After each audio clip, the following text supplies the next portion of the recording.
Okay, so we'll start up, folks, for the third panel. We have three presenters. Obviously, the first will be Jim Heisig. He's asked that he is not introduced since we all know him. So first up, Jim Heisig. Thank you very much.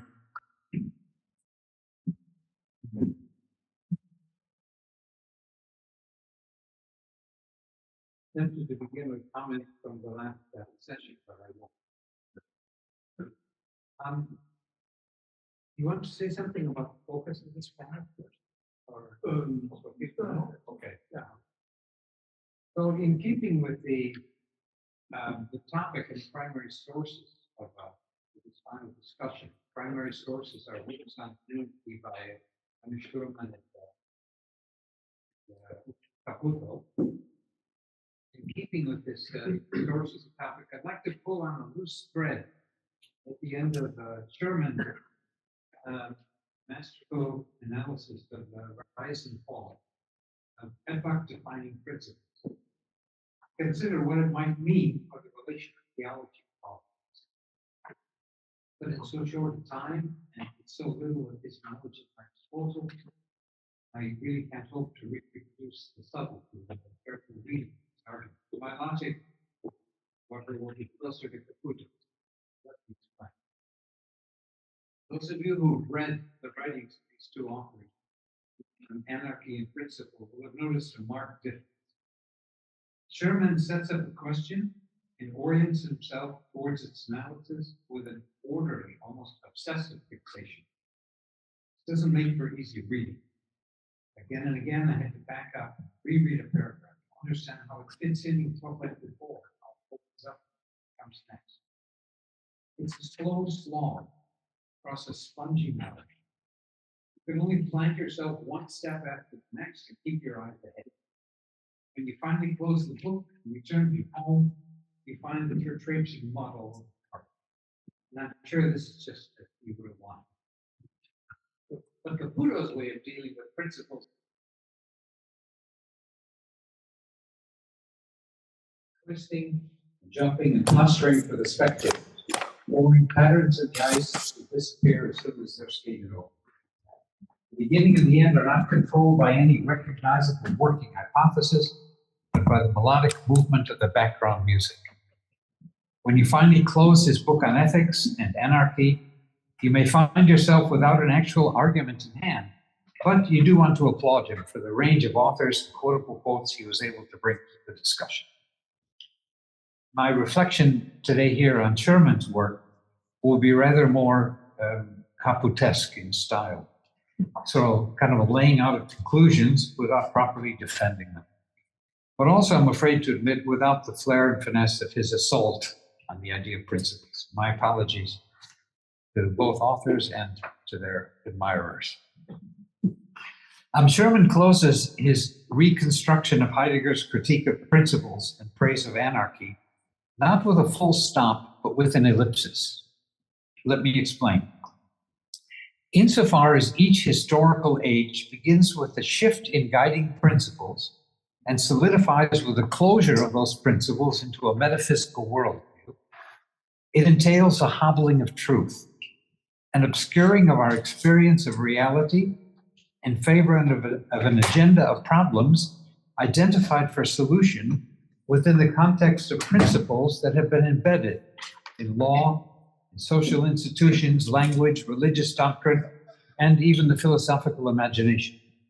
So the imposition of principles, he says, obstructs the unveiling of being to an open mind. And in his later massive work, The Broken Hegemonies, he takes up three such epochal shifts, principle or phantasms, as he calls them. But to return, to engage with problems whose very statement is controlled by a predetermined view of the world is to forsake the possibility of critique based on an open view of the world and of human being. If the world is made up of objects reimagined as part of a network of instruments with a purpose, the world can't disclose itself to us as it is. A critique of principles, therefore, is only possible by tracing a path back to the generation of those controlling principles in search of what it is that gave them the control they have. It is, we might say, a way of popping out the lenses from the glasses that we use to see the world and examining the prescription of their grind, and then trying to look at the world without corrective lenses, to accustom ourselves to the dizziness we feel at the unknown, uncontrollable, inexhaustibly intelligible mystery of it all. That is to say, to see its primal anarchy. To do this, Heidegger, or more accurately, Sherman's Heidegger, argues is to turn away from the violence that economies, and by economies he means the immutable norms that govern the ordinary households, away from the violence that economies justify by appealing to the overarching, unquestioned principles of the age. So anarchy is then the restoration of the world to its aboriginal state of a flowing river into which you can't step a second time. This is called the presencing of being, which requires that everything, every idea, every norm that tends to place itself between us and the living reality of the world be let go of. In place of an overarching dome of eternal verities, or a map on which we can pin anything, any sentiment, any event as a destination for thinking or acting, the anarchic walk through life is a network of Holzwege, of wooden paths that lead nowhere and end up in the untrodden. If reality is to open its mystery to us, we must first accept that it is contingency, all of it, start to finish. Now, it's in this praise of absolute detachment from principle, the German sees Heidegger's thought landing us. But scattered references throughout his account to the writings of Hannah Arendt hint that this anarchic view is incomplete because it closes an eye to the fact that the everyday world is broken, in pain, hungry, imprisoned, embattled, naked, and that even the very least of those who suffer deserve more than an inspirational invitation to detach themselves from the principles that create and sustain their condition and its general anonymity to social conscience.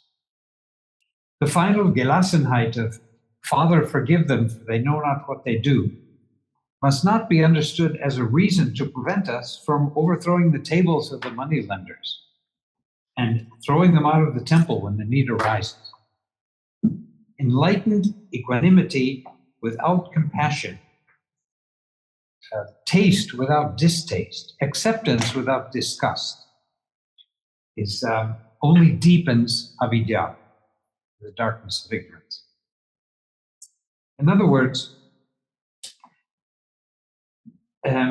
through Sherman, we're shown how a philosopher who turned away from religion with its doctrinal and ethical principles ends up endorsing a caricature of religion, a kind of mystical paralysis in which an enlightened anarchic economy fits as well into a hermit's hut as into an animal house. We need a better standard for goodness than a detached, disinterested philosophical critique of principles.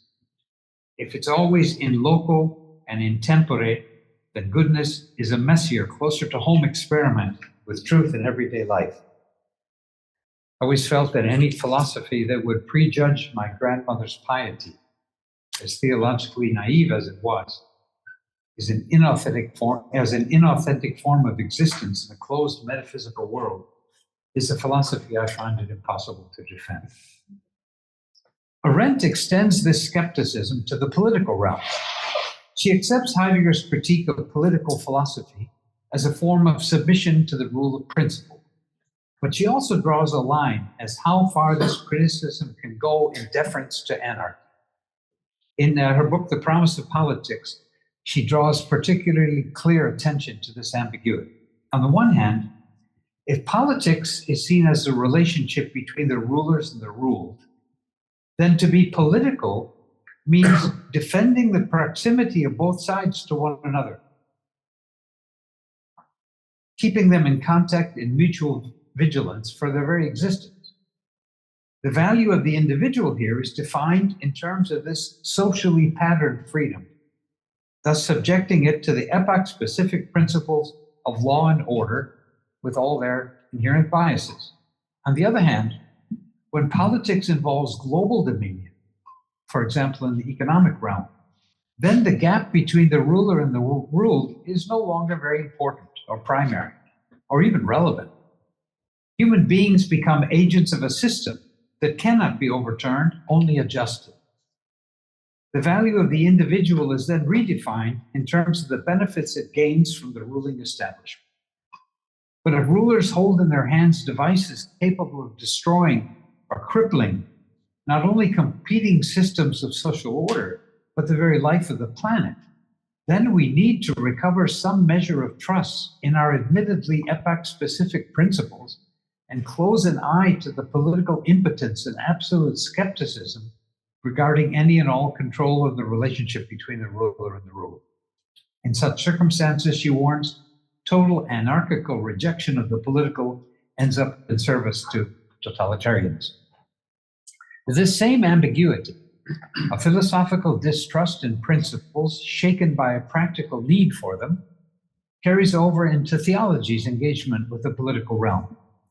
Theologians must be critical of identifying with and enforcing the universal principles of the age, for many of the same reasons that Sherman and Heidegger give to the posture of detachment principles. At the same time, those very principles, limited, contingent, culturally conditioned, even imperialistic as they are, can voice a warning against counter-principles of greed, injustice, and irreversible violence to the planet. That's the ambiguity. The challenge for theology is to find a way to administer this ambiguity without surrendering to political captivity. Finding that balance is always a precarious adventure and always subject to the same doubt and uncertainty as all of theology's claims. To paraphrase it in the context of yesterday's discussion, it must seek a way to communicate the presence of evil that does not erase the need for apophasis and awareness of the provisional character of our own reasoning about what constitutes evil. Put as simply as I can, the fundamental task of theology, or any form of faith aiming at reasonableness, is the refinement of superstition.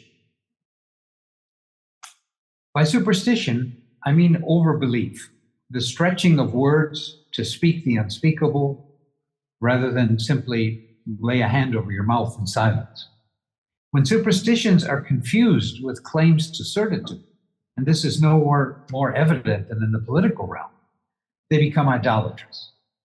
Refining their reasonableness is a way of acknowledging their inexhaustible intelligibility, not a way of dispensing with their conventionality and their epoch-specific stuffings. To align theology with apparently universal perennial principles and reinstate her as the queen of politics is to sanctify the biases of those who seek to coronate her.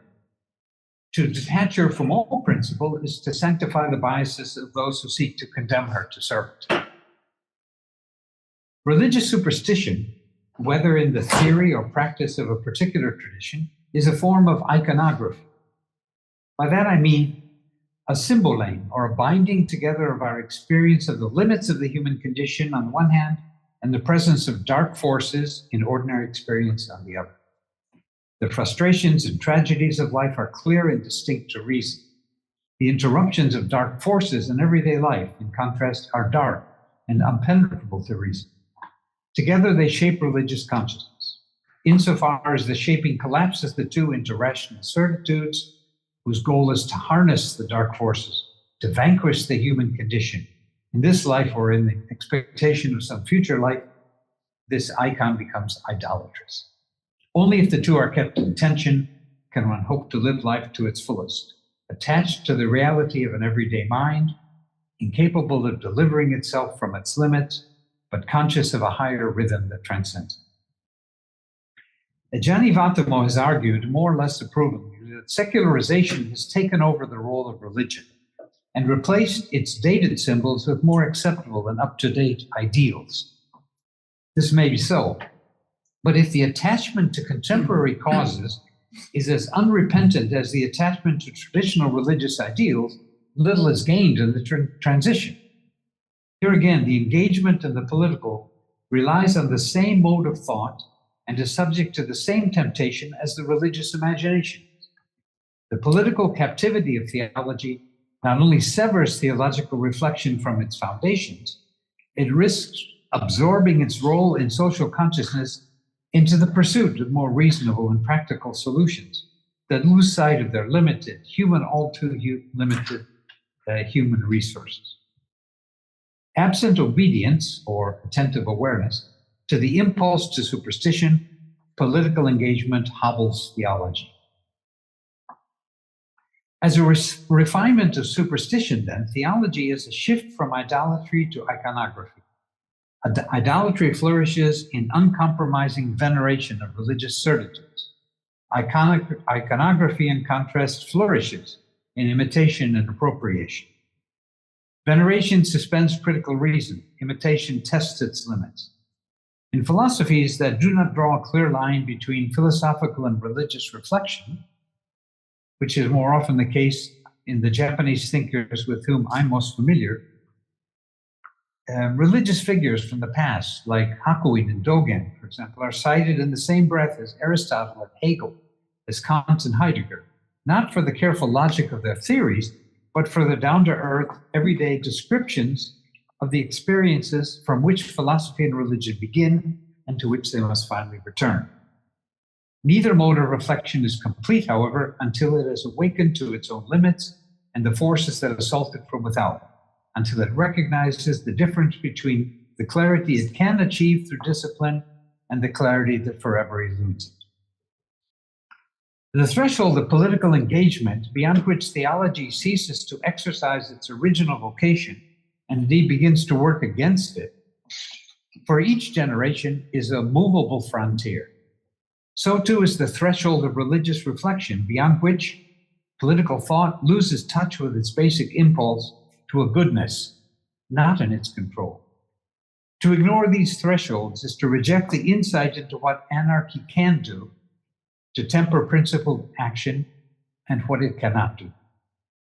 To accept it is to open both theology and political thought to mutual transformation.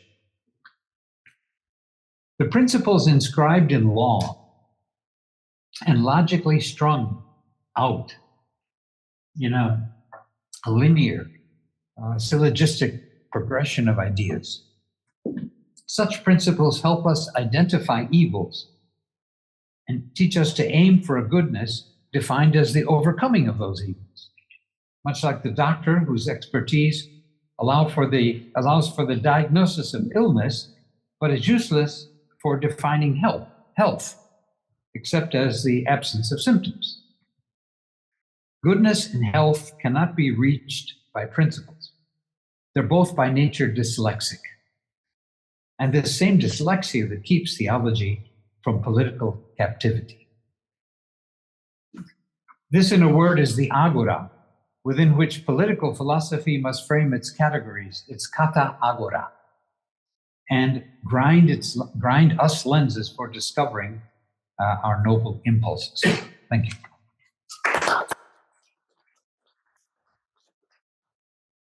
Okay, our next speaker is Raquel Bouso Garcia. She's an associate professor and vice rector for culture and communications at the Universitat Pompeu Fabra in Barcelona, where she received her PhD with a thesis on the notion of emptiness in the thought of Nishitani Kiji. Besides various articles, she has published El Zen, co-edited FJP Volume 6, Cross Currents and Confluence with Jim Heisig, La Filosofia Japonese in sus texts with Jim Heisig as well, and Tetsugaku Companion to Judeo Shitsuteru. Her research interests include intercultural philosophy, aesthetics and religion, East Asian religions and thought, particularly Japanese Zen Buddhism and the Kyoto School. She is the president of the European Network of Japanese Philosophy. Please welcome Raquel Bouso. Thank you. First of all, I would like to thank Carlos Mendoza Alvarez for inviting me to participate in this roundtable. My remarks will revolve around the proposed topic, which I will present in a somewhat improvised manner. The subject is of interest to me and has reappeared frequently in my studies, and that I have not yet solved deeply into it. So the theme brings together philosophy, theology, politics, and apophatism. The latter are associated with the negative path, the via negativa, fundamentally developed in the Christian mystical tradition. The first thing it suggests to me is the fact that the religion and politics are two inseparable spheres, and that does not seem to require much justification. However, the link between mysticism and politics is not so obvious. So please allow me to clarify that due to time constraints, I use the term here mysticism as a broad religious category synonymous with spirituality. And this includes not only Christian contemplative traditions, but also Buddhist forms of spirituality. A tradition, Buddhism, that has also used negative language to express its aesthetical proposal, which involves detachment and a refusal to define unconditioned reality. As I suggested in my abstract, a few questions can be explored in relation to mysticism and politics that include the heterodox, sometimes conflictual interpretation of religious scriptures by mystics, the connotation of freedom that the word spirituality evokes in contrast to the sometimes restrictive power for religious institutions, or the apparent overcoming of conventional ethics that mysticism may imply. I am thinking, for example, on the non-duality established between victim and executioner in the Zen master Thich Nhat Hanh's famous poem. That is, not only what is the mystic relationship to the politics of their time, to authority, but their own political position can be considered somehow subversive. The anti-conventional or radical way of life of the mystic already implies a political position, and this dimension can be understood as the ethic of the collective. Since mystics' way of being in the world also serves as a model for others, for the community, this can be seen as a political statement. Indeed, the discussion here underlines the element of apophatism, which can be interpreted as advocating a life of detachment, and as possibly also poverty and disinterest. This may conflict with hegemonic social values. However, philosophically, it also refers to the question of foundation, as Jim Heisig has already discussed regarding with Schurman and Heidegger. And this absence of foundation, or the negation of principle, is also a sense of apophatism. This part can be translated maybe into a critique of the metaphysical tradition centered around the foundation as forms of post-foundational political thought do. The proximity between the language employed by some contemporary political theorists and apophatism is the topic I would like to discuss. I address the link between mysticism and politics starting from three concepts of contemporary political theory, that is the impolitical by Roberto Esposito, chaos by Joan Tonto, and resonance in Hartmut Rosa. I would like to briefly explore not so much the possible mystical affiliation of these ideas as their affinity with certain ideas found in Buddhist spirituality. First, regarding Roberto Esposito, he's one of the great European philosophers and he's co-founder of the Center for Research on the European Political Lexicon, author of a far-reaching philosophical project about community or being in common, expressed in his works that have broken new ground, such as communitas, the origin and destiny of community, and community immunity and biopolitics. His work, entitled in English Politics and Negation Towards an Affirmative Philosophy, I think is particularly interesting for our topic because this work addresses the relationship between negation and politics, thinking the negative out of difference and determination, as a means to overcome the metaphysical tradition that, in his opinion, neglects negation. But I propose, however, to look at his category of the impolitical as it appears, for example, in his work, Categories of the Impolitical. The concept first appeared in another work by Massimo Cacciari, another Italian philosopher, implicitly by Nietzsche. But Esposito gives this term a new content, new meaning. According to him, there is a fundamental difference in orientation between the impolitical perspective and any stance that could be termed apolitical or even more so anti-political. Because the impolitical implies neither weakening nor abandoning a focus on the political, but on the contrary, it entails a focus that is even more radical and intense. That is, the impolitical defines the whole of reality in political terms. I quote, "Whereas the anti-political coincides with the political because it, renouncing it reproduces and emphasizes it, the impolitical coincides with the political precisely because it does not renounce it.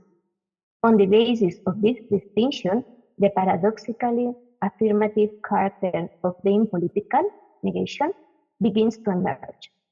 What does the impolitical affirm? That there is no political but the political." End of quote. Therefore, the impolitical is the end of every end of the political. This means that neither it is possible to understand the impolitical as a form of eschatology, whether positive or negative, Christian or Gnostic, and any objection level at the impolitical related with this term understood as a criticism to every political theology. Esposito argues that is not the case, and paradoxically, it takes a theological inflection, a negative one. But however, it postulates no coercive order capable of transposing the lack of substance into another more powerful representative form. That is, the impolitical is not something other than the political, but only the political itself as seen from a point of view that measures it against something that is neither is nor can ever be, the political impossibility. In this sense, there is no really a duality, only difference. Therefore, it does not imply a dualistic or even Gnostic position. Esposito's approach is problematizing. He seeks a kind of internal deconstruction of political philosophy.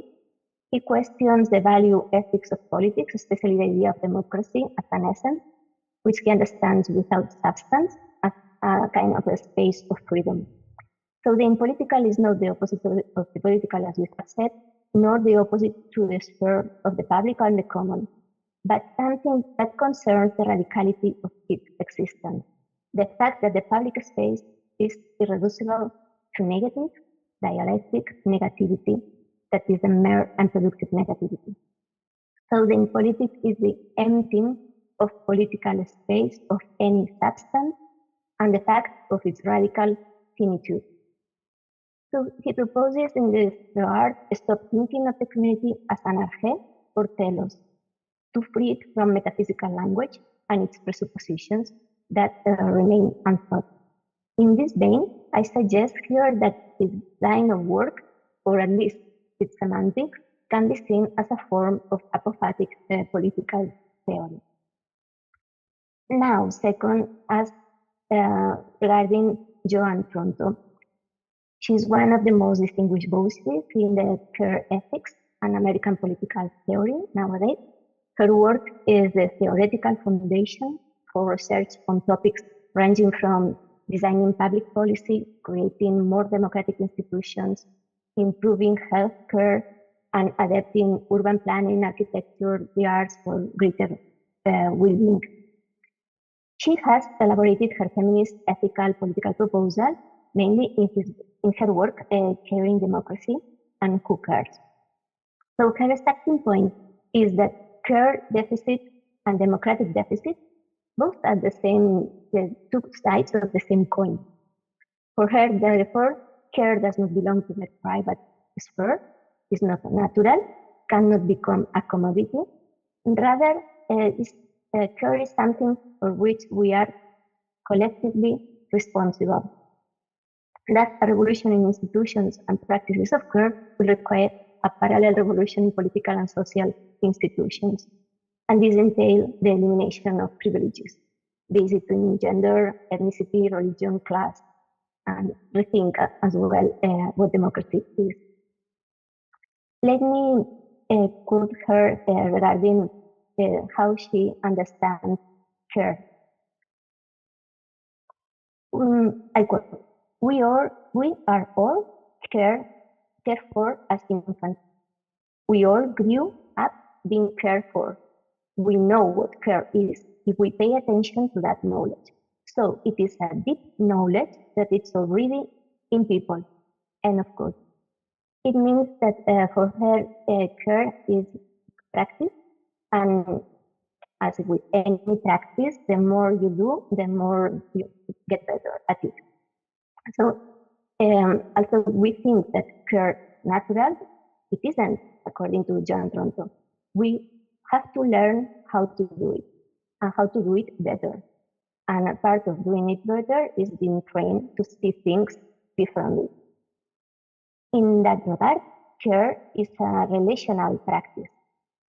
Don't think, she says, about social democracies as fully embodied care because of a couple of reasons. First, for Toronto, social democracies are still thinking in the old framework about delivering services rather than caring. And because care and service are not the same, in the sense that delivering services is something substantive and care is relational. So care is now everywhere, but the important thing, according to her, is to develop our sense of judgment about whether a social practice can be a care practice or not. That entails self-knowledge, reflection, and judgment. She also introduced the concept of caring with, meaning that care is recursive. It changes when it is repeated. It is not spontaneous, but it's something that becomes recursive in a good society. And I think here an analogy can be drawn between Buddhism and its emphasis on compassion and mindfulness or attention, and the concept of care as presented by Tronto. The requirement to overcome egocentrism and recognize interdependence can be understood as an apophatic path of self-denial and selflessness. Tronto, of course, does not express herself in these terms, but she speaks of care with, as we have seen, and emphasizes the relational aspect of care. Tronto argues that care is learned practice that requires self-reflection, self-knowledge, judgment, and this aligns with the Buddhist concept of discernment, or the prajna part in the Eightfold Noble Path, while practice corresponds to morality, sila part, and however, the comparison overlooks the contemplative side, the meditative dimension, the samadhi, the last part of the Eightfold Path. And another difference is that according to Tronto, the ethical practice described can become a structural feature in democracies that encourage it.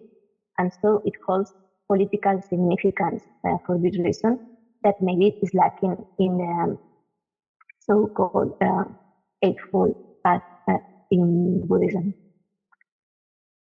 Now let me introduce the third concept, resonance. I would refer this notion that as appears in the work Resonance, a Sociology of Our Relationship with the World by German sociologist Hartmut Rosa. According to Rosa, resonance describes a relationship in which the subject can transform the relationship with the world and others. In this sense, it is the opposite of alienation, as it describes a relationship in which the subject and the world are not focused and in an indifferent or hostile way. I quote Rosa. The notion that the linking of our physical, affective, and cognitive relationships to the world can be understood as a result of process of mirroring, or rather of resonance. Not only this is the underlying idea of this book, Resonance, a Sociology of Our Relationships with the World, but also it turns to be an astonishing point of convergence of important trends in contemporary research in a wide range of scientific disciplines: neurobiology, cognitive science, evolutionary biology, development psychology, and sociology, all seem to converge in the insight that the brain does not simply mentally reproduce or represent the world, and that consciousness or mind is not simply the product of cerebral processes, but rather that resonant or responsive relationships develop between world or environment, body, and brain on the one hand, and between brain and mind on the other, which relationships first make possible not only human thought and cognition, but also learning, communication, and action. End of quote. That resonance means a kind of relationship to the world formed through affect and emotion, intrinsic interest, and perceived self-efficacy, in which subject and world are mutually affected and transformed. But resonance is not an echo, it is a responsive relationship, and this requires that both sides speak in their own voice. And it is only possible where strong relations are affected, so resonance implies this constitutive inaccessibility. Resonant relationships therefore require both subject and the world be self-consistent with each other to speak their own voice, as I said, and be affected each other. But Rosa clarifies that resonance is not merely an emotional state, but a mode of relation that is neutral with respect to emotional content. And this is why he argues we can love, for example, sad stories. And this concept also contains or includes a political aspect. This can be seen in the idea that a critique of relations of resonance must be first or must address the issue of whether and to what extent, with what stability, and to what depth a particular social formation or institutional cultural arrangement either facilitates and encourages or inhibits or obstructs the development and safeguarding of axis of resonance. So this is something related with politics. And the measure of the resonance or alienation, as the opposite qualities of any given form of life, includes this political dimension. So I thought a more detailed analysis of the difference and implications is necessary. It is worth noting the similarity that I found between this language of resonance and, for example, the attunement with the cosmos in Japanese Buddhist school of Shingon, or, for example, between this concept of resonance and the non-normative Zen Buddhist ethics, referred to by Thomas Kasulis as an ethics of responsiveness, as contrasted with the ethics of responsibility prevalent in the West. So my idea was very simple. To conclude, I have limited myself to just pointing out some concepts of current social and political theory in which the use of language of spiritual traditions, mainly Buddhism in this case, echoes in a secular context and discourse. In turn, I would like to remark that certain current Buddhist discourses, especially the so-called engaged Buddhism, they use these same theories to support their arguments. And thinking here, for example, of the Mind and Life Institute or the Theology Foundation or Buddhist Door Global, all of them have programs of healing, repair, resilience, and they focus on fostering empathy and care for individuals, communities, and the environment. So, to conclude, I would like just to bring the idea that one can see a certain convergence of languages between these two sides in this regard. Thank you.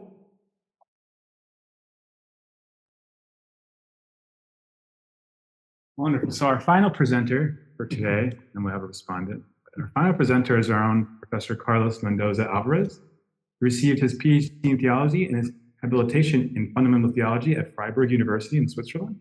He is a full professor in the theology department at Boston College since July 2021.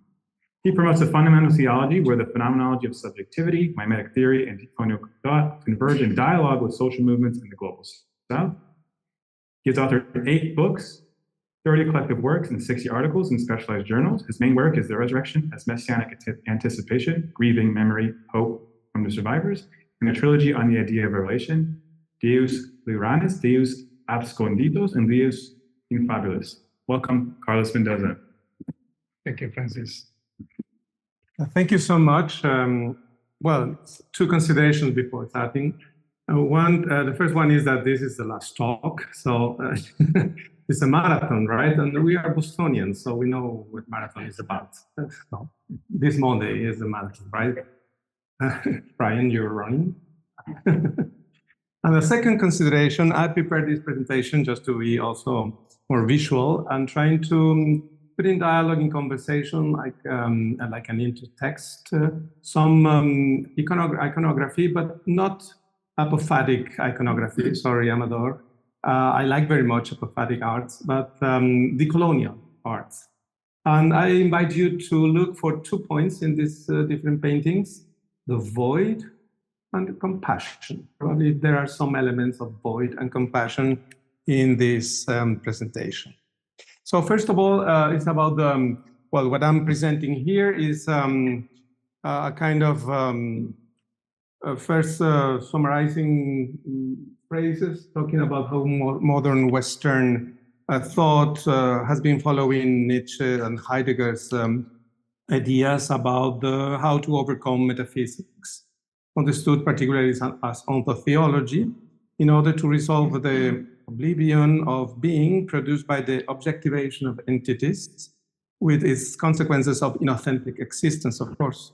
2 of the political implications of this phenomenological turn were the critique of technology and the apology of the work of art as a principial narrative and praxis. Both can be seen as 2 sides of the same coin of the critique of instrumental rationality that we face today on a global scale as necropower, a situation that causes us to think of being in another way, beyond essence, as Levinas said, or in its ineffable becoming. So in this paper, I dialogue with Rainer Schurman and John Caputo, and we will be exploring the theological sense of this process of reconstruction of principles to postulate in some way that what I call the divine anarchy. I'm adding this important adjective, a divine anarchy as a vital source that preserves the epistemological, aesthetic, political, and mystical distance of subjectivity in resistance to any entity that pretends to supplant the origin without origin prior to all arche and therefore anarchy. So finally, also, I will show as a pertinent path for political theology in a secularized world, the return to the divine as anarchy and origin without origin, an existential background perceived by the apophatic language, whether in its decolonial aesthetics version or in its spiritual symbolism and reflection of anti-systemic thought, always linked to the affirmation of life denied by the idolatry of the world of entities, as Jim also described in some way, idolatry.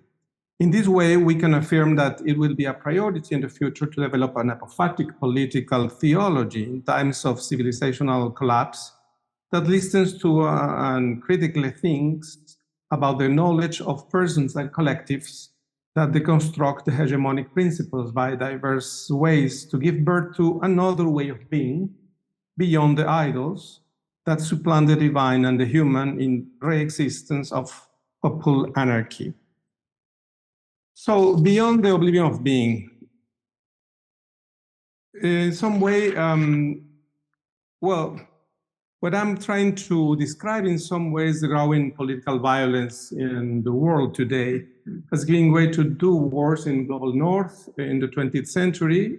Probably is the context where Caputo also tries to understand better the two figures that were facing this kind of collapse, Heidegger on one side and Bonhoeffer in another.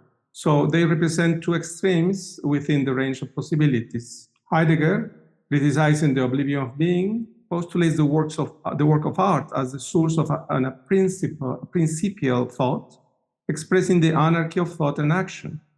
But Bonhoeffer, confronting the Nazi regime at the cost of imprisonment, accusation of treason, and execution in Flossenburg. The critique of ontotheology enabled a glimpse into the threat of technology, while the critique of the idolatry of power formed a theology of the cross with the impotent God who thus redeems humanity. That the painting is from one of the indigenous leaders in the Zapatista group, Ramona, who was probably the most important leader in the Zapatista movement in the 19th century. So as Schurman in some way pointed out, thinking as a source of acting in Heidegger signifies a distancing from the oblivion of being produced by ontotheological metaphysics. It also implies the affirmation of authentic existence as a way of inhabiting the dwelling of the Logos in the finitude of the becoming of being for death. It is not an immobilization of existence, but its creative empowerment to face death by means of the thinking proper to authentic existence. On the other hand, Caputo rightly warns us that being for dead in our time has transmuted into a civilizational crisis with the name of being for death. Therefore, authentic existence cannot be reduced to a poetic way of inhabiting the abode of the Logos, but instead must be done from the victims themselves of this civilizing model as produced by the predominance of technology over the human. The Mexican poet Javier Sicilia, an intellectual and fervent Catholic, has not written poetry anymore for 11 years after the murder of his son by criminal gangs in Mexico. His poetic work has transmuted into a novel that narrates the horror of the remnant, of the disinherited, where apophatic spirituality takes on anew on meanings in a naked faith, without handless, close to atheism, a mysticism of the unfleshed, los descarnados, as you mentioned, Amador, in one of our conversations before this colloquium.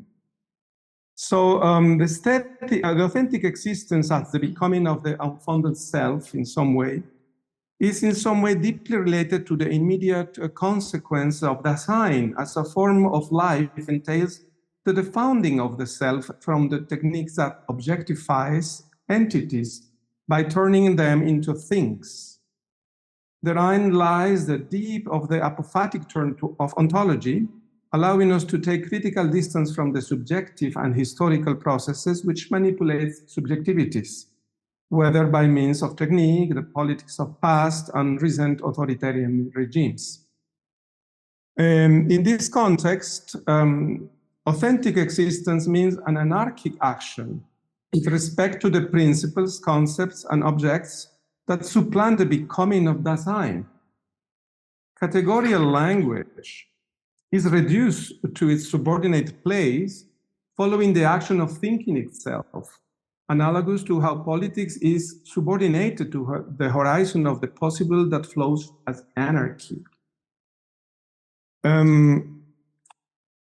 Hence, the unfounded self removed from all thinking and acting of omnipotence is a condition of possibility for authentic existence and a preamble to the overcoming of civilizational in which the production of technique is the guiding principle of the human. I wish to propose here that the ontological, epistemological, and theological implications of such as the founding of the self will henceforth be explored and thought about by Derridian deconstruction in a phenomenological sense, in other terms, by mimetic thought in an anthropological dimension, and by decolonial thinking in its subversive political horizon of the hegemonic practices that continue to produce the tranching of life now on a planetary scale. These three approaches, even if they seem very different and even sometimes contradictory, they designate in another way the oblivion of being analyzed by Heidegger. So the second element, between the machine and the necromachine, which is a new concept coming from the colonial authors. Following the development of technology in a globalized world, now subjected to what Ivan Illich 50 years ago called the age of systems, we are now faced with a new theoretical dilemma that consists in understanding the mechanism and certain rationality of necromachine, which subordinates human lives in all its forms on a global scale to the production of wealth monopolized by a minority of humanity. If half a century ago, technique was envisioned as the production of things, leaving behind the difference of entities in their becoming, today the collusion between necropower and open-air population control devices make the production of nuda vita, as analyzed by George Agamben in the concentration camps of the 20th century, more diffuse and global at the same time. Even the work of art, postulated as escape from reification to the principle, has been co-opted by technique, now under the dominion of artificial intelligence in the reproduction of virtual forms that escape human creativity. In the region of non-being, and that's an Achille Mbembe's, the Cameroonian philosopher, idea, the power of technique expresses itself as necromachine. In its power, it is the necropower of criminal mafias in collusion with companies and governments which colonize bodies, subjectivities, and territories, and so as to subordinate or exterminate their inhabitants, human and other animal and plant species in the common harm. The necromachine, thus, represents the many heads of the hydra of systemic violence, as the Zapatistas called it 30 years ago, that the survivors of systemic violence confront through resistance and re-existence as a new expression of authentic existence. It is a work of art. Heidegger found the vanishing point of authentic existence in this work of art, in the stepping back, del más acá, the stepping back of principles and categories as a way of being in the world open to the endless play of meanings, of form itself in its infinity of meanings, in a kind of maelstrom of meanings that only has a place in an unfounded self. Schurman goes even further, pointing out that the work of art, and in particular poetry, are the creative counterpart to the critique of modern technology, with political implications since both deconstruct the given, the imposed and the established, as a radical critique of closed systems of signification. Following this path, Derrida, this is a long quotation, but I want to focus on one paragraph. Derrida proposed a retreat to the negativity of being as the only way out of the labyrinth of reifying language and the relation to the other reduced to an object. He then described Hora as resistance in terms of, as follow here, and the second paragraph. Such a place of resistance, this absolute heterogeneity to philosophy and to the Judeo-Christian history of revelation. And even to the concept of history, which is a Christian concept, is not only at war with what it resists. It is also, if I may use this terrible word, a condition of possibility that makes history possible by resisting it. It is also the place of the non-gift that makes the gift possible by resisting it. It is the place of non-desire. The hora does not desire anything, nor does it offer anything. It is what makes it possible for something to exist or happen. But the hora does not happen, does not give, does not desire. It is an absolutely indifferent spacing, and so on. So the place of resistance, following this Derridean interpretation, is what could be like the expression, the ground for a new kind of ethics and politics. There is another text that I wanted to mention here, because there, in the colonial thinkers like Boaventura de Sousa Santos in Portugal, there is a new kind of writing, not only poetry, but probably hip hop or rap or some other new ways of going away from a controlling system of words. And that's why Boaventura de Sousa Santos proposed this kind of poetry called incapaz writing. And this is one of the poems from Boaventura de Sousa Santos, undocumented poems. Let's say here, the weather is fine. There have been no illegal disasters. We didn't hear screams several hours ago. We don't have the right hours to apply for schedules. We go in notice. That's all. Let's stay here. We don't know this place and we don't know where it's located. No one speaks our language or any other. The noises are strange. They seem like silence in reverse.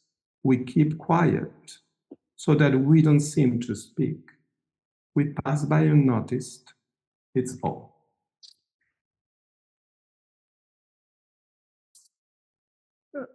A following step is trying to understand like how can we think about the universal from the reverse side of history. So leaving the cabinets maker tower to the interstices of micropower. From Hölderlin to Heidegger, the recourse to poetry has been a refuge to confront the oblivion of being. It seems that Western philosophy has in some way capitulated to the violence of rational language and its multiple violences. From there to the deconstruction of language undertaken by Derrida, there is only one step. For this tendency of thought seems to have been capitulated to the rationality of the real. But along with the oblivion of being came the oblivion of God, so to affirm the human. Even postmodern theology was unable to recover the theological background of the real. Indeed, European postmodern thought seeks to follow the path which critiques ontology and its sociopolitical avatars, to eliminating the theological background of the political question and the rule of law, and replacing the divine by the human. There is a quotation by Giorgio Agamben about how this replacement took place in Western rationality. I'm just keeping this long quotation. So on the one hand, the modern awareness of the limits of language brought the adventure of the ego, of the self, into its categorical and desirable limits, making it possible to open up to another mode of being in the collapse of its dreams of omnipotence. The force of the work of art, the power of the oniric, even the recourse to hallucinogens, where escape routes at the post-war generation of the 20th century, explore so to find durable bonds of belonging, modes of communality where the spontaneous and not the rule was the force of the political. And the construction of politics had an anarchist phase in modern social movements, of course, from the late 19th century to date. And we have not yet finished looking for ways out of the crushing omnipresence of power. The approach of a universal ethics is so complicated when we access the realm of anarchy, because the principles established from a small provincial town in 19th century in Germany is unable to account for unenlightened subjectivities, which have no place in an odyssey of the emancipated self of the clockmaker from Königsberg. With the irony of a decolonial transfeminist thinker, she is, Sayak Valencia, challenge Keynesian ethics to think the universal from its reverse, specifically from the cracks of the enlightened narrative that opened dramatically in the world's busiest border, which is Tijuana. From the crack of the necropower that produces stretched life or bare life, it is impossible to think the political in universal and necessary terms, since there is no subject, but rather the founding of the subject. The Apophaticism of Heideggerian language is in some way disguised in Tijuana as post-mortem thought. That is to say, in depth to the death, in relation to the trashed lives, and inhabiting the cavities of our violated bodies of women. There lies the non-being, and from the negativity arises another ethical, political, and spiritual imperative that lies in taking charge of the death, so that the living, whether survivors or endangered perpetrators, can access another way of being beyond necropower. The apophatic is then terrible as the clandestine grave, as a violated human orifice, as a devastated territory, literally violated by mining for lithium or by fracking to extract gas. This negativity of history and of the planet is paradoxically a source of meaning only when it is disrupted by those who say enough is enough. So that's why it's the last part of the presentation. I kind of call for a new interpretation of anarchy in terms of divinity as a source of combative hope. Anarchy, in the decolonial sense, is a paradoxical source of multiple meanings that can only be accessed by the just people of history. I'm taking into account the tzaddikim, the idea of the writers of the nation in Hebrew tradition. It is an extremely fragile and porous political affective bond that emerged from the exposed wounds of systemic victims, and in that sense, open space for all from its hollowness. I like this, like a poster, the mothers of the disappeared looking for their children in mass graves. There's a kind of void, an empty tomb. An emblematic counterfigure of this anarchy is the clandestine grave, because it represents, first of all, the chaos produced by the necromachine.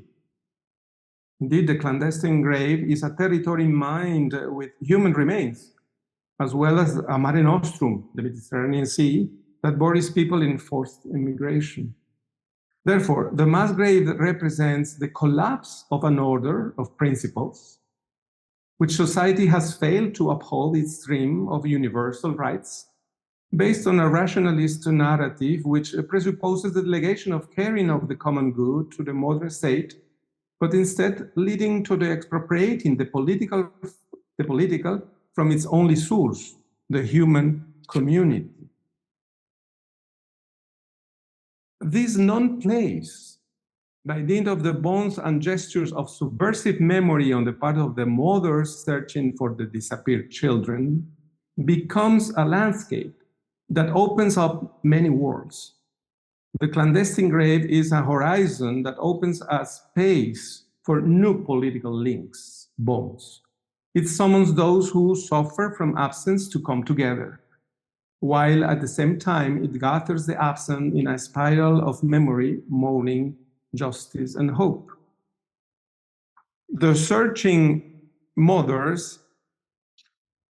in their impossible eagerness to find the absent alive, are evocative of the Hora, as the impossible that precedes the possible. And similarly, this utopian force is expressed in so many other systemic victims who turn their exclusion into a spur to dignity and life.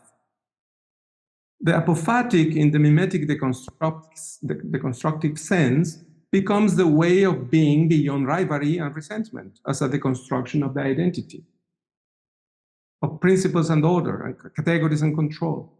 And in its decolonial sense, the apophatic is the advent of the different as the dismantling of the hegemonic and the establishment of the diasporic as authentic existence. The apophatic appears as an incarnational force of conviviality, never finished, as Ivan Illich pointed out also, but always in process. Perhaps this force is close to the transdescension evoked by James Heisig. Thanks to those who living on the dark side of democracy, once again Achille Mbembe's category, say enough is enough, rebellion becomes the ethical and spiritual indignation of the survivors, of those who return from the abyss, and therefore do not seek to establish any order, but to keep the flame alive. A rebellion is that, as the Zapatistas say in the southeast of the Mexican mountains, will not rest until dignity becomes customary. The ineffable is a clamor that becomes a caress as a political act of caring for dry bones until they are returned to their family, so that through the funeral ritual they become ancestors. The bottomless bottom of indignation transmuted into dignified rage makes other worlds possible. If it is the ineffable as a political power which may generate infinite worlds, always fragile, of course, but attached to the skin and sex, to the soul and breath of the remnants. So to approach the colonial apophatic is in the end to enter into this apolitical, not as disembodied, but that which makes the disembodied of the lives trashed by necropower alongside other modes of existence as proximity that accords dignified and life-giving. In short, other modes of incarnation. It is the mystery of the bottom without bottom of the real has been grasped by the mystics and prophets, right, of history from its reverse side. But it is also caressed today by our artists in the cracks of the walls of hatred, in the scars of the dormitory cities, in the wagons of trains without destination, in the alleys of the Roch neighborhoods where a girl can walk safely because her ancestors, women, and her sisters are there for her. That world does not exist today, but will exist in every political community of survivors who resist and re-exist. There, the unable writing, incapaz escritura, of the suburbs of Nairobi and Monterrey and Sao Paulo, where the disposable dwells become rebelliousness, dignified rage, lament, and combative hope. Traces, perhaps, of the divine Sophia that eagerly prepares the banquet for all the creatures of the cosmos. Thank you. Well, thank you very much, Carlos. Our final respondent today, our one and only respondent, is our own Jeffrey Bloechl. He is at Arthur J. Fitzgibbons Professor of Philosophy and the chair of the Department of Philosophy here at Boston College. His teaching and research center on contemporary European philosophy, philosophy of religion, and philosophical anthropology. He has written, edited, or translated more than 20 books. Please welcome Professor Bloechl.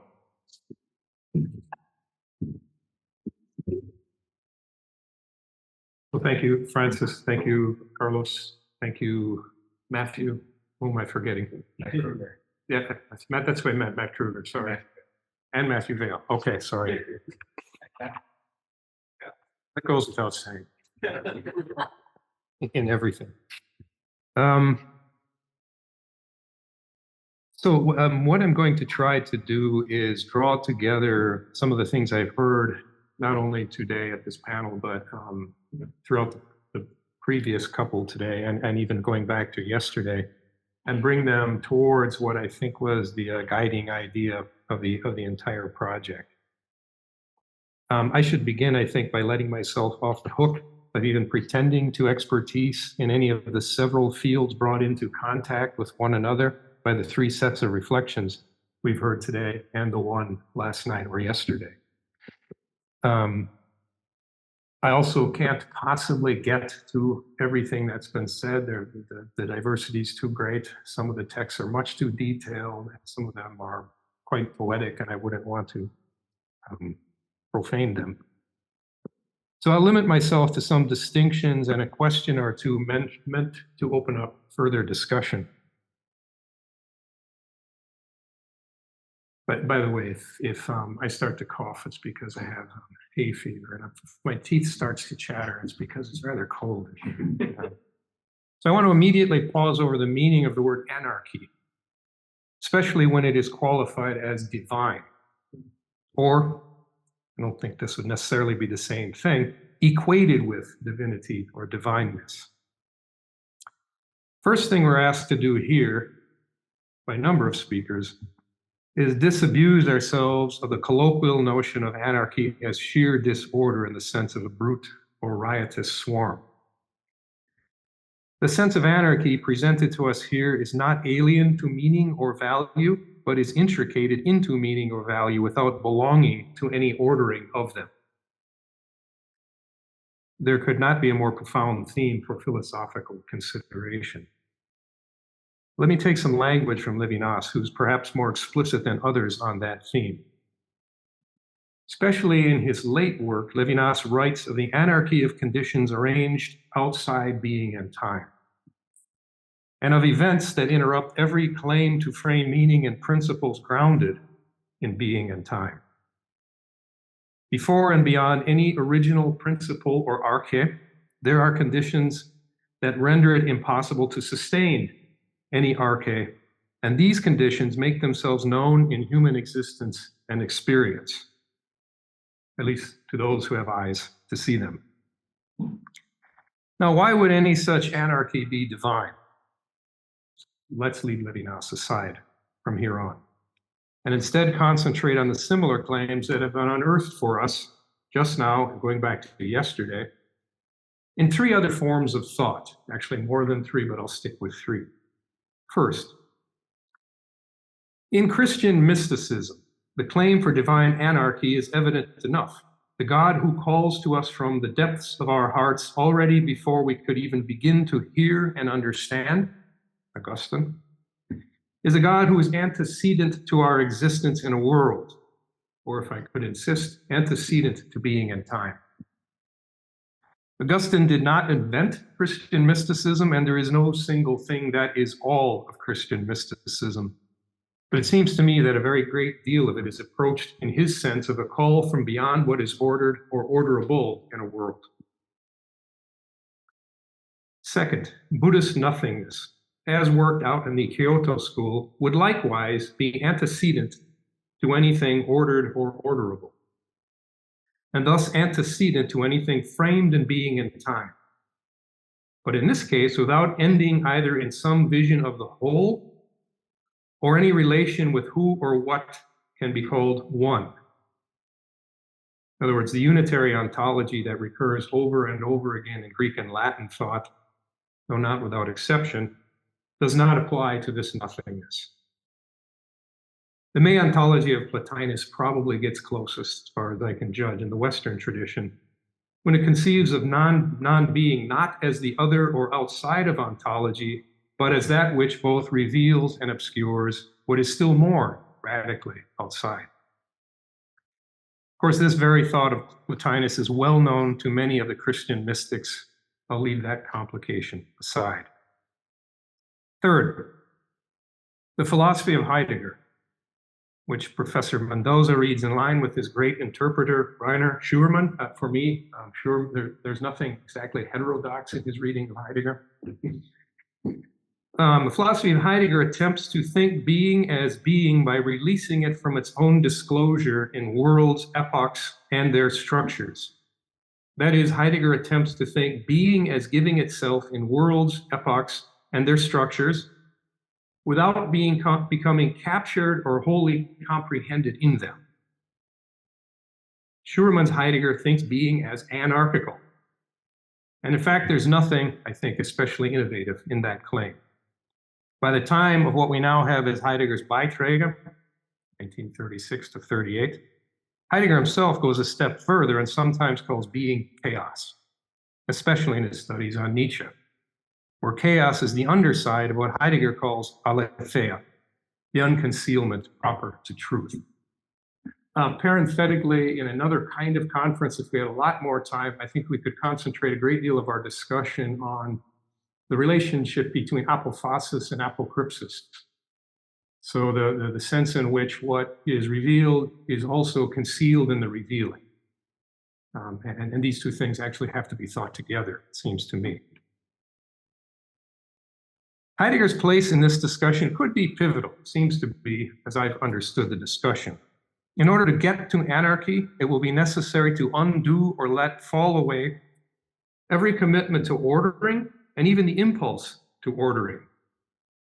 This ordering animates what he calls metaphysics and frequently qualifies as ontotheology. Metaphysics as ontotheology projects a totality of beings founded on a single one of them, the Archy.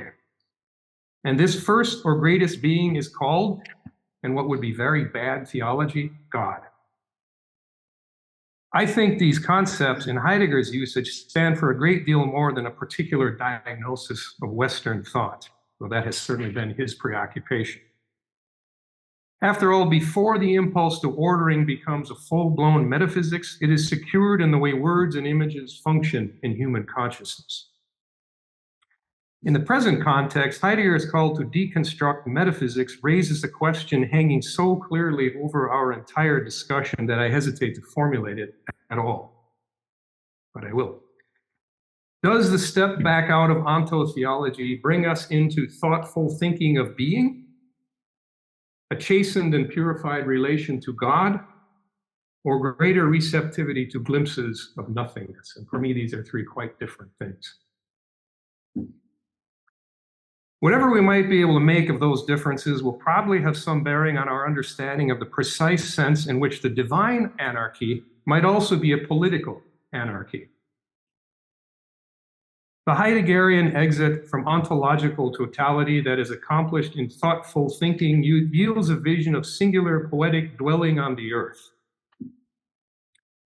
The Christian mystical exit from ontological totality that is accomplished in the ascent of the heart beyond the world and everything in it yields a vision of singular creatureliness before God, coram Deo. The Buddhist exit from ontological totality accomplished in awakening to nothingness yields a vision of no self.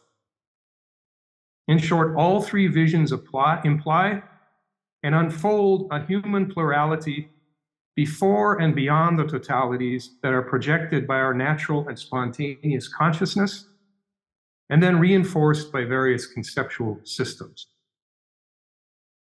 And let us not fail to take note of this implication. Theology all too often will have been one such system. I agree with you on that particular point.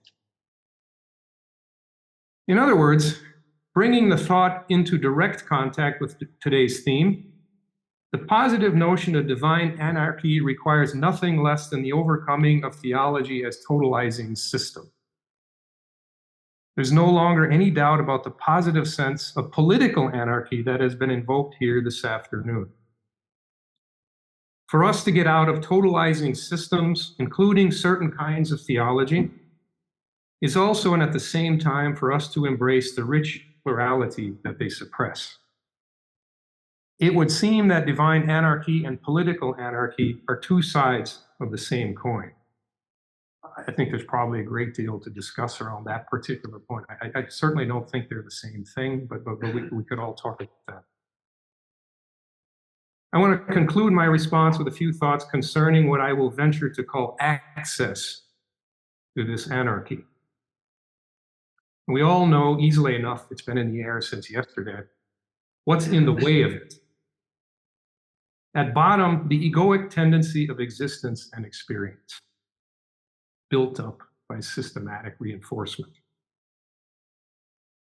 On one hand, this shows up in a proclivity, or even perhaps what Kant might have called a propensity to self-affirmation and all sorts of attendant illusions about the reality of the real. I don't think anyone will dispute the claim that we tend constantly to see things from our own perspective and thus place ourselves at the center. On the other hand, then, our egoic tendency also shows up in a dynamic that I'm willing to characterize as consumptive or even digestive. This kind of egoism is at the root of a violence that political thought is called on to interpret and critique. Access to anarchy along this line would be access to the possibility of unqualified peace, if that's even within our reach. When we call on the meditative philosophy, the sort of meditative philosophy promoted by Heidegger to loosen us from the grips of principles and their violence, we necessarily concede three things, none of which is difficult to find in Heidegger's own texts. This is, first of all, this is the proper business of considerably few among us. Heidegger's philosophy is plainly elitist by the early 1930s. It's for the philosopher to receive the word from the poet and teach the rest of us the implications. These people must master an intellectual discipline of extraordinary sophistication. And any thought of community is not only secondary, but even derivative of the thinker's solitary relation with being. Could be that I'm being too harsh there, but that's the tendency. With this simple observation, I wish to call attention to the tension between individuality and plurality, as well as between self-responsibility and responsibility for others. And observe that our manner of addressing them may be inseparable from some very deep conceptual and methodological commitments. When we call on Christian mysticism or appeal to its insights, we cannot forget that in a great many instances, maybe all of them in one or another way, everything is grounded in and returns to a distinct set of practices, whether it is a religious rule in the robust sense, or only the simple prayers thought to be most appropriate. Incidentally, it seems to me that cataphasis and apophasis are nested in one another already there, rather than at some speculative level. It's in the very act of praying with words. In this second simple observation, my interest is in the link between the practice and the specific sense of anarchy that it both presupposes and opens up. Let me say this in plain terms. When one prays, or one goes towards what deserves to be called divine, one already knows something of the one to whom one prays. There's something presumed from the beginning, even if it's qualified severely as one moves along. When we turn instead to Buddhist nothingness, in experience and in thought, we find both a considerably more relaxed relation to practice. Here I'm relying on what I've been learning from people like Jim and others. So considerably more relaxed relation to practice. It appears almost entirely loosened from established doctrine. And one finds a method that is more generally available to us in everyday life. Not exclusively, but more generally available. Now, I admit that I don't know exactly what to do with these two aspects, except to trace them to a conviction that the religious problem, which for the sake of today's discussion would also be a political problem, consists not merely in limiting or overcoming one possible tendency of our egoism, but instead in undoing the ego as such. That strikes me as a powerful source of transformed awareness that ought to inform our political and religious consciences, but not evidently capable of directing the specific decisions and concerted actions that our world plainly needs. And I need to be clear about that, and then I'll just stop. I think I heard in Professor Bouso's presentation a social program. That's not quite what I would mean by political decision, concerted political action. And I need to hear more to understand how you get from nothingness and all of that to a concerted political program, if that's possible at all. We can ask that same question to the Heideggerian position and to Christian apophatic or mystical thought. So anyway, I'll stop there and thank you.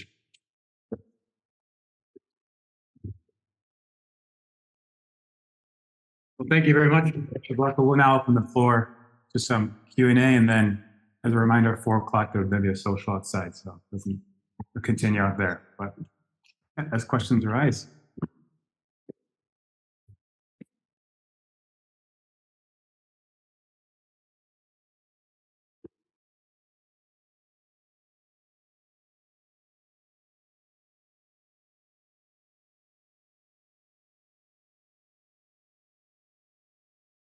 Yes, questions. And do you think also we still need the concept of sacrifice as an apophatic concept? The concept of sacrifice, because I think it's related in the Carlos presentation and invitation of this. I think we have to think again and again about this concept, sacrifice. Catherine, you think?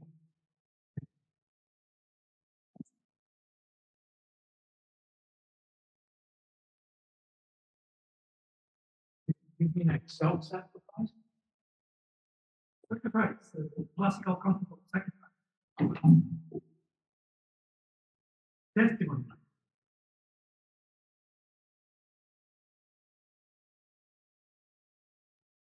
Religious testimony or like this?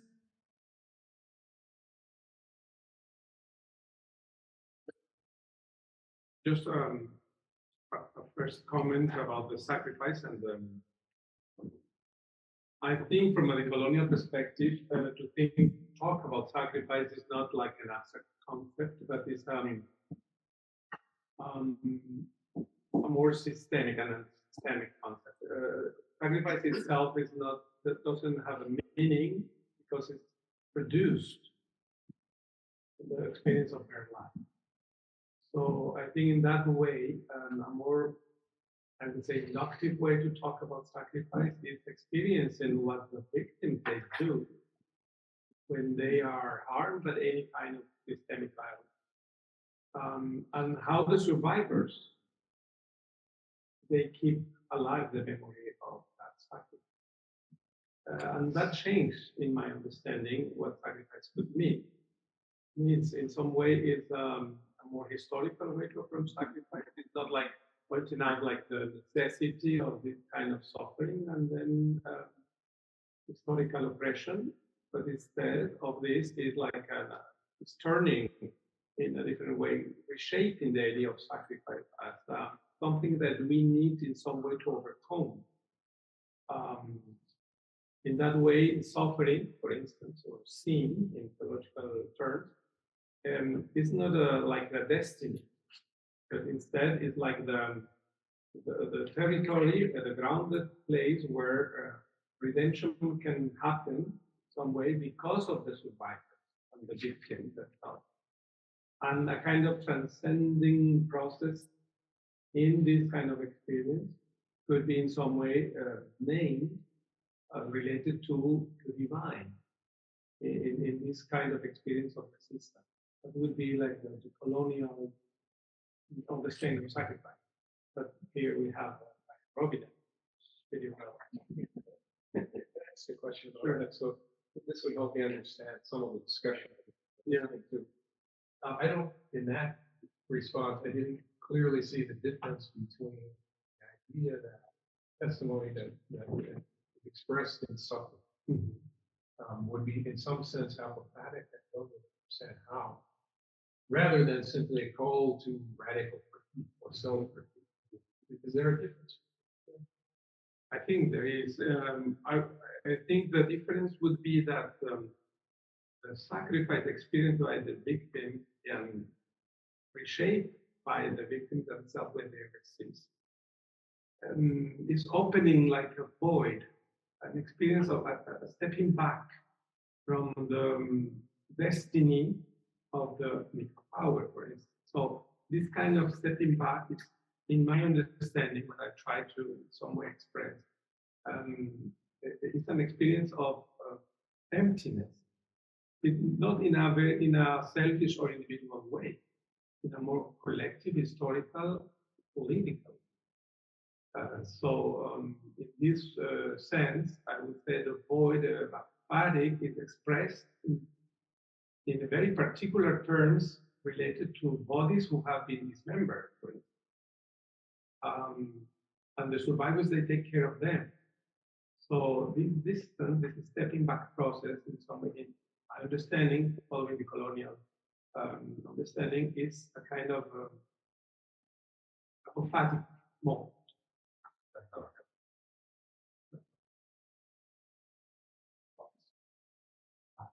The sacrifice is vague enough that the mind goes just every direction. But I think we have to distinguish between the sacrifice of individuals and the sacrifice of the establishment.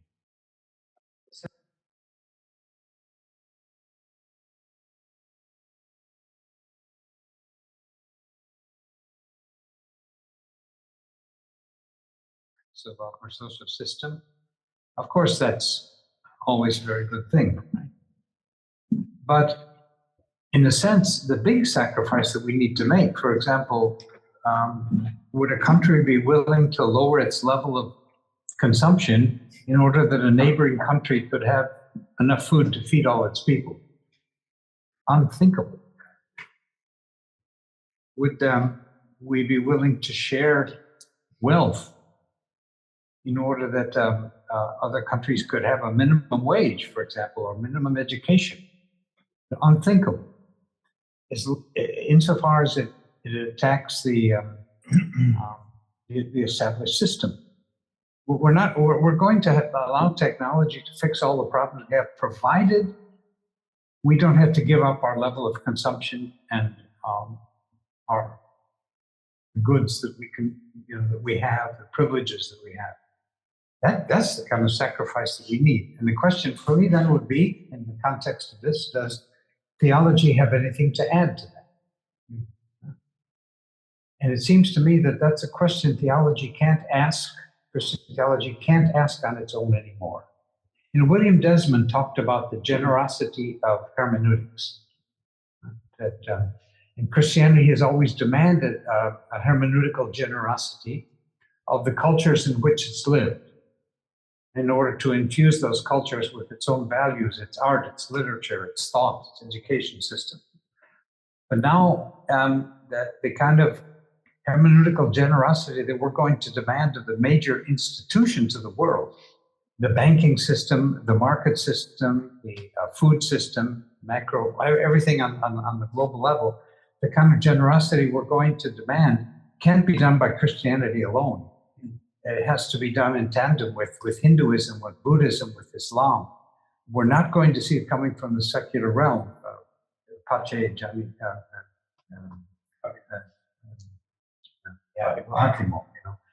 It's going to come from the religious realm, but I think it has to come more and more for the interreligious realm.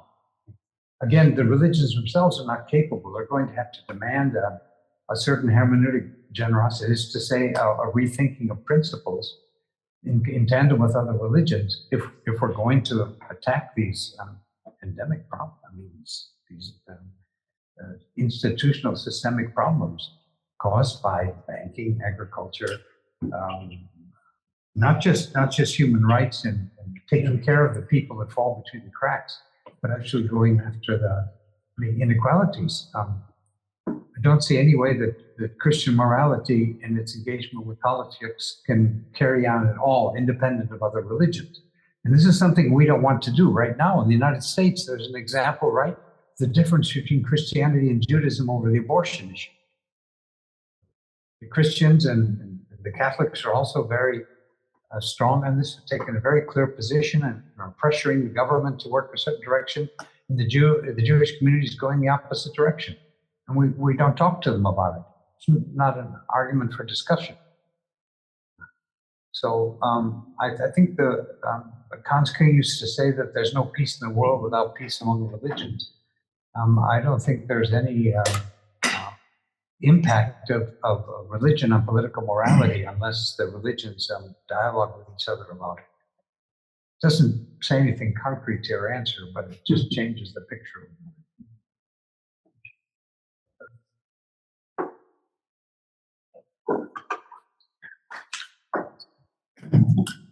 I was very much interested in all those discussion. I would like to make two remarks, although I could not attend the first session. About the second session, I think that perhaps we should not take for granted that European Occidental philosophy has supported or was supported by a strong assumption of the self. The self is not a stronghold, a principle, a starting point in European philosophy. Strictly speaking, we can discuss whether there was in ancient philosophy anything like the self. And even for Descartes, after Descartes, the self was more a question than a solution. Descartes is very hesitating about the self is perhaps the first principle in the epistemological orders, but certainly not in the ontological order. And Kant, as example, Kant, the divide between the empirical that and the transcendental I means clearly that the only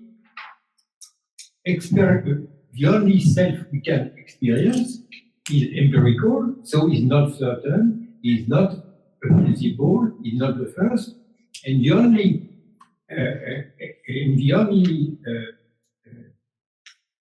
self which could be seen as transcendental, that is, conditional possibility of experience, i.e., a first principle, is precisely universal, empty, not for individualization, and so on.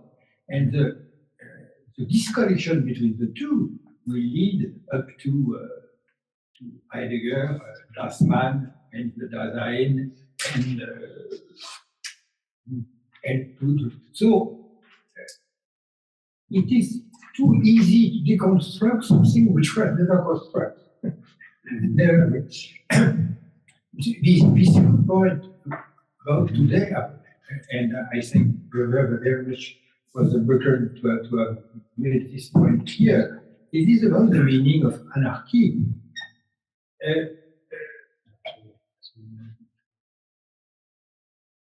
To my knowledge, Heidegger has not very often used anarchy. So he is Rainer Schumann. But Rainer Schumann can use anarchy only by expanding the meaning of the Greek archive, first books of Aristotle, to the totality of the history of philosophy. And apart from the fact that a large part of modern philosophy has given up the notion of archive, if we refer to the anarchy for theology, which is a very, very good question, we can say that in Christian theology, apart from origin, there is no archive. That is, creation is a reverse of the archive. Because creation is creation of something which is autonomous and free. And very seriously, with no limitations. So there is a possibility of an anarchy in theology only for a very questionable interpretation of theology. I agree that, historically speaking, there were certain cases where we had such an arcade in theology, but genuine, correct Christian theology is not an archaeology. So again, here we are, I think that, may I say something? I had a conversation with this showman about this one precisely. So I think it is crucial.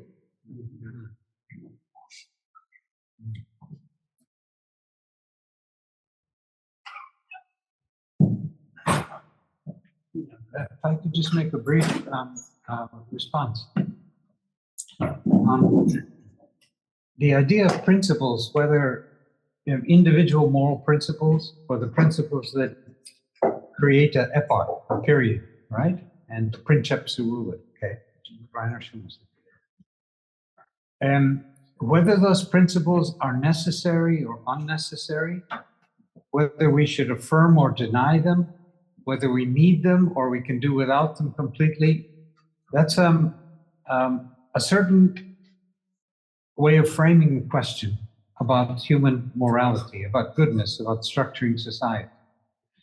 But as one of the speakers was talking about today, the question is act very different in a society whose ethics has never been based on principle.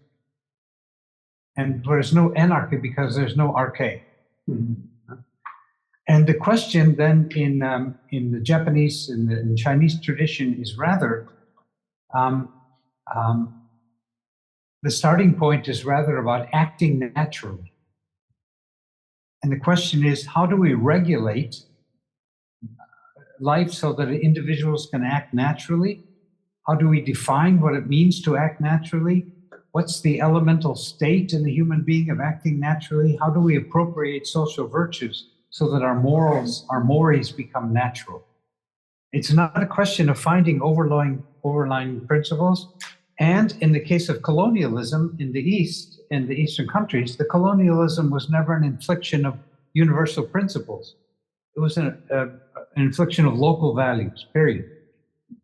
In Western colonialism, we had the infliction of universal principles. We called them universal, they were really particular, but we called them universal, and there was no infliction.